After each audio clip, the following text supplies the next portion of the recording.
Yeah, thank you, Stefan, and I'd like to thank Gian Enrico, of course, the Institute of Popular Culture Studies and the Swiss Federal Archives for inviting me here to this beautiful place, to this conference. I'm really excited to be part of it. As Stefan already told you, I wrote a book on word processing published last year, on the history of it and how the computer came to be a writing machine. And today I'd like to present a small part of it to remind you that word processing didn't always mean or involve computers. Today, when you think of word processing, what the space of word processing is, what you think about is probably this. Had you asked someone about word processing, say, 50 years ago, you wouldn't have gotten a very good answer. The term had just been invented and wasn't well known. What was known, though, was an idea, a concept of word processing, a concept that had been around since the turn of the century. And the space of this kind of word processing looked like this. This is a typing pool. A typing pool is a secretarial department that pools a number of typists, hence the name, and dedicates them to a single task, handling correspondence. The secretaries in a typing pool are tasked with transcribing stenographic records. They type what mail clerks and executives have dictated. Now, the division between one who dictates and one who transcribes is not an invention of the modern age. Since the invention of writing, it had been common for authors to rely on someone who would write down what they composed. In the European Middle Ages, the respective roles were called the dictator and the scriptor. But the typing pool is a bit different.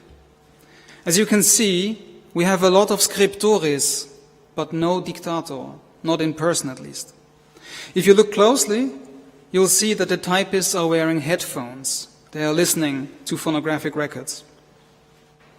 So the typing pool not only makes a functional division between dictating and writing, it also requires that this division be a physical separation of the persons in space.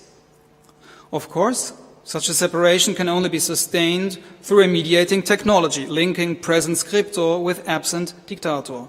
And the key technologies in this area, whose emergence coincides with the birth of the modern office, are the typewriter and the phonograph. Both were born of the same age and the same spirit.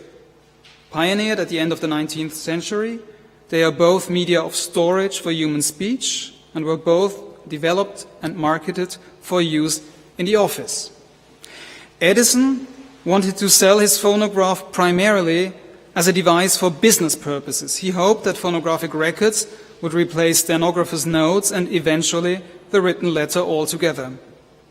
The massive success the phonograph would enjoy as a playback device in the entertainment sector was the result of a clever reframing, when Edison's original plans were met with stiff resistance from the senior male secretaries who rightly feared that the new technology would put him out of business.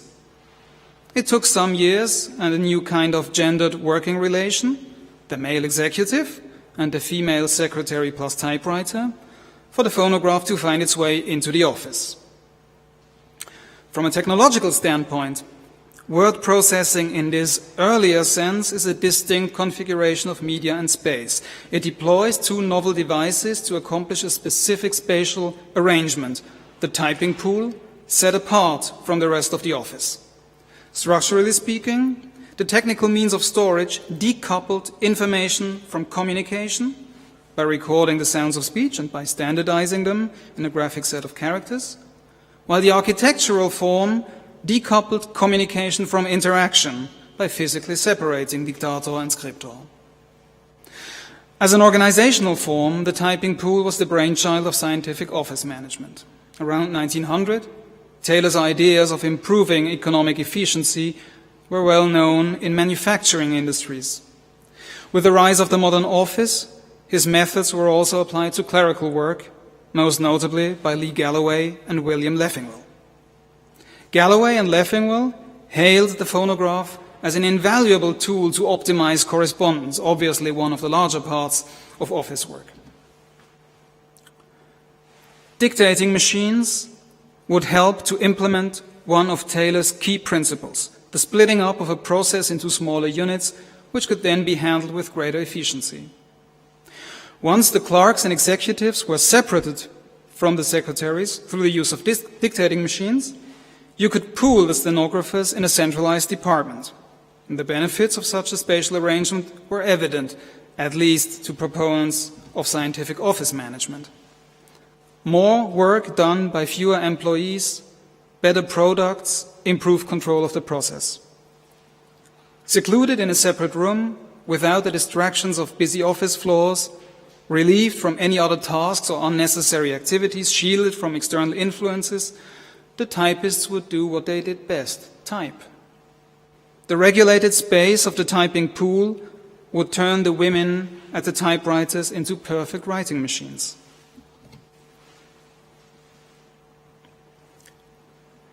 This was the idea of the typing pool, and it is important to note that we're talking about an idea, not the actual reality of office work. According to a study done by Thomas Haig, only very few firms in the 1930s had centralized all of their stenography, and only about 1 in 10 employees charged with stenography was operating a dictating machine. Haig calls this the technology versus technocracy conflict. The new technologies, phonograph and typewriter, were easily adopted, while the technocracy of scientific office management was not. The failure of the typing pool had a lot to do with the fact that the parties involved didn't like it. Executives didn't want to lose their personal secretaries and, by consequence, some of the power and prestige of their position. The secretaries, on the other hand, suffered from the social isolation, the monotony and low status of the work, the enhanced control and discipline imposed on them, the quantification of their output, and the poor salaries. The typing pool, in short, was not a popular space.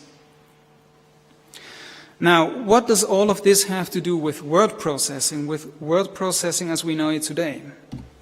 Well, the answer is this man, and I'm pretty sure you've never heard of him. Who of you has heard of Ulrich Steinhilber? Yeah. Well, Steinhilber was born in 1918 in Stuttgart and raised in a small town in Swabia. His parents were both teachers, his father a member of the Nazi Party and the local propaganda leader. As a boy, Steinhilber was part of the Hitler Youth. As a young man, he joined the SA and finally the Luftwaffe. He took part in the Battle of Britain, but in 1940 was shot down by the Royal Air Force and taken as a prisoner of war to Canada.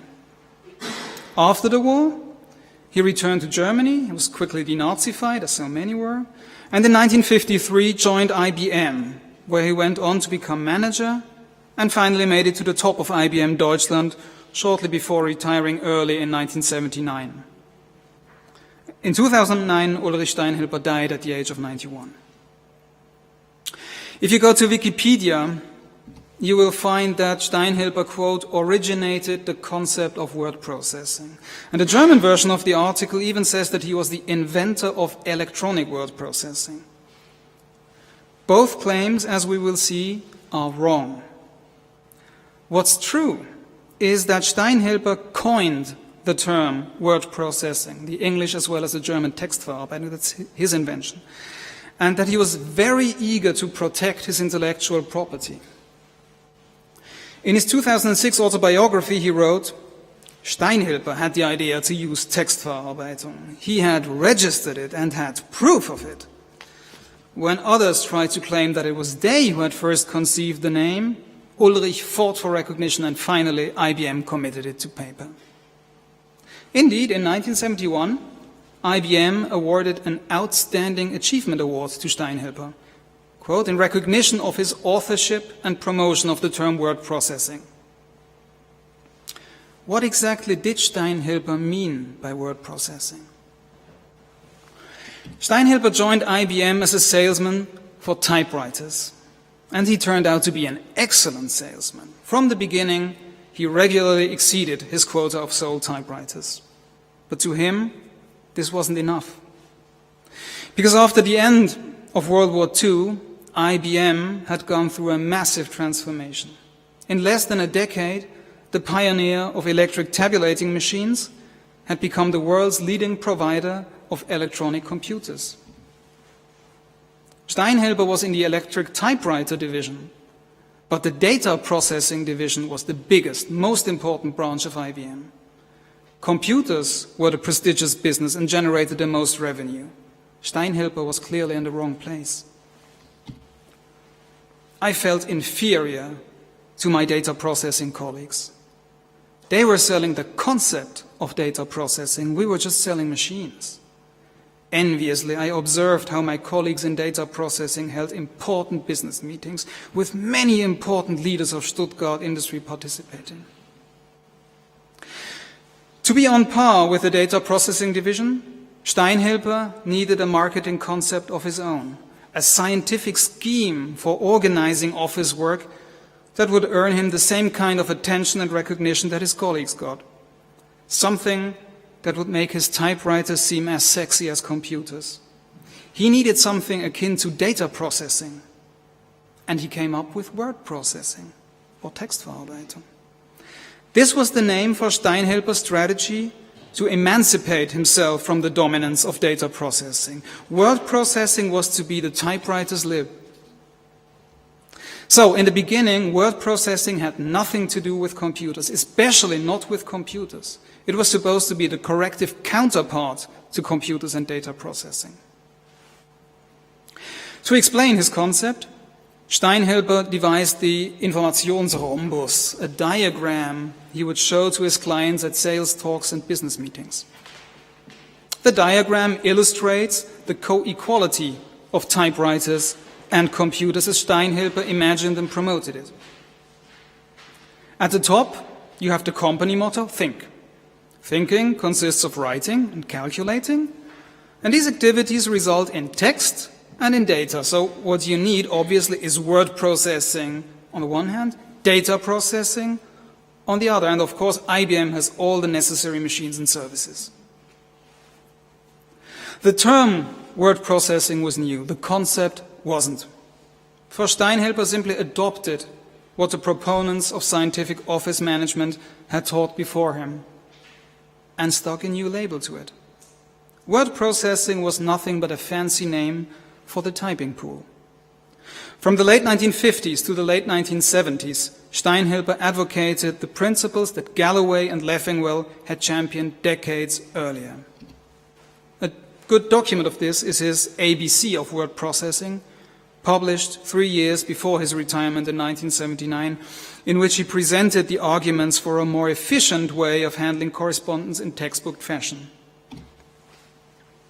As you can see, you have the male clerks and executives dictating, and of course the female secretaries typing.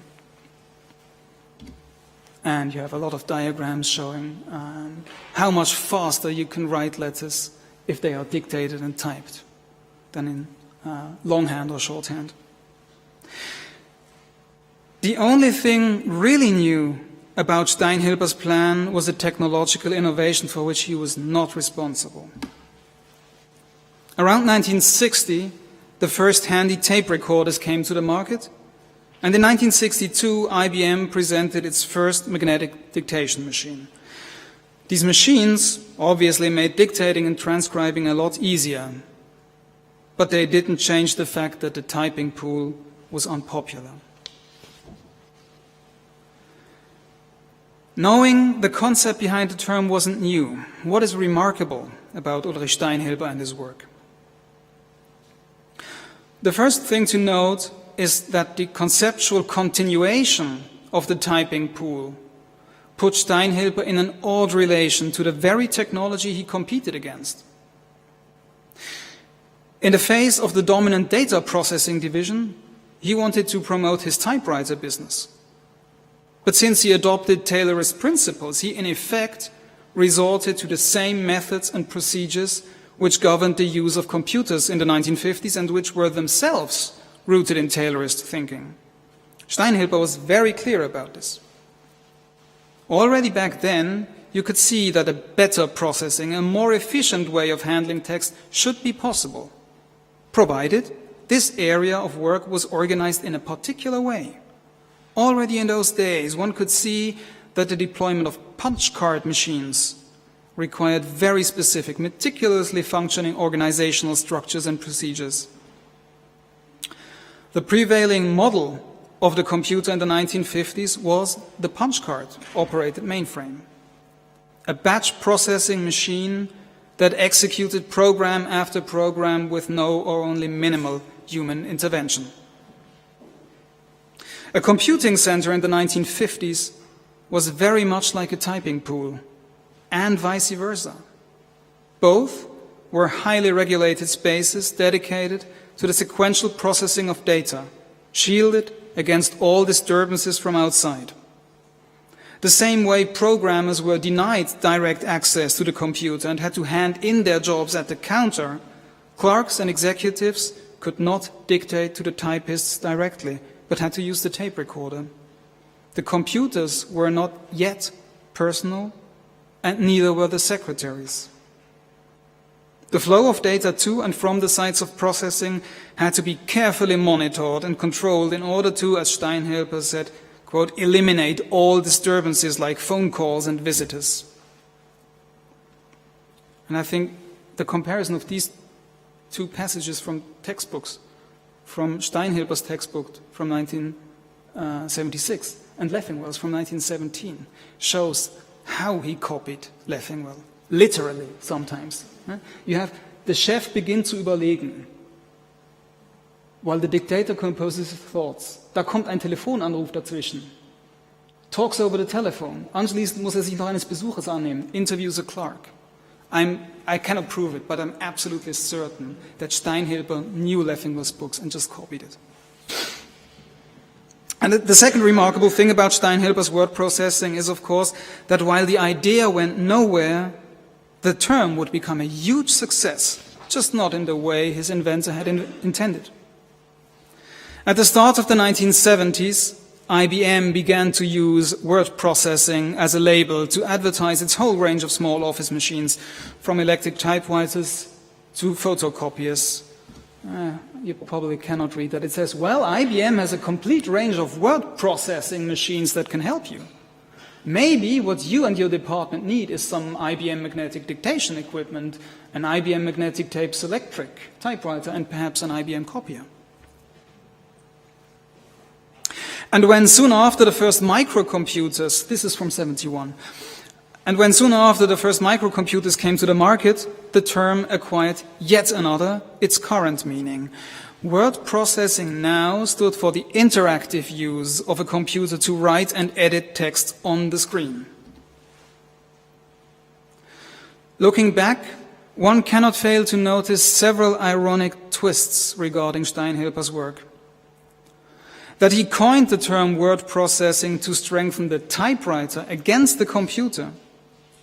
That in order to do so, he brought back a failed concept, which was of the same Taylorist spirit that dominated the use of computers.